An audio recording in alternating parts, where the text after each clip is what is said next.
जलसंपदा मंत्री राधाकृष्ण विखे पाटलांच्या अडचणीमध्ये वाढ झाली आहे। मंत्री विखे माजी मंत्री अण्णासाहेब म्हस्के यांच्यासह 54 जणांवर सर्वोच्च न्यायालयाच्या आदेशानंतर लोणी पोलीस ठाण्यामध्ये फसवणुकीचा गुन्हा दाखल करण्यात आलाय। विखे पाटलांच्या अधिपत्याखालील प्रवरा साखर कारखान्यामध्ये शेतकऱ्यांच्या नावे 9 कोटी रुपयांचा अपहार झाल्याचा आरोप करण्यात आलाय। कारखान्याचे सभासद बाळासाहेब केरुनाथ विखे यांनी या प्रकरणी सुप्रीम कोर्टात धाव घेतली होती। सुप्रीम कोर्टाच्या आदेशानंतर लोणी पोलीस ठाण्यामध्ये फसवणुकीचा गुन्हा दाखल करण्यात आलाय।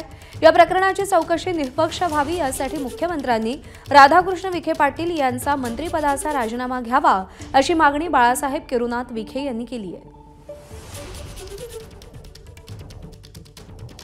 विखे कारखान्यांनी ही कृषी योजना ही शेतकऱ्यांना न देता स्वतः वापरली आणि शेतकऱ्यांच्या नावावर दाखवून हे बोगस कर्ज प्रकरण मंजूर करून घेतलं।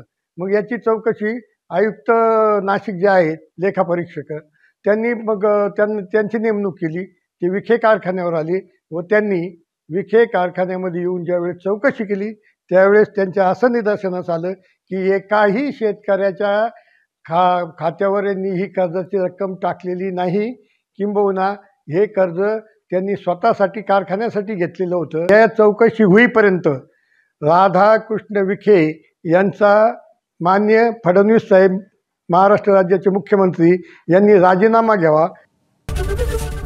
एबीपी माझा, उघडा डोळे बघा नीट।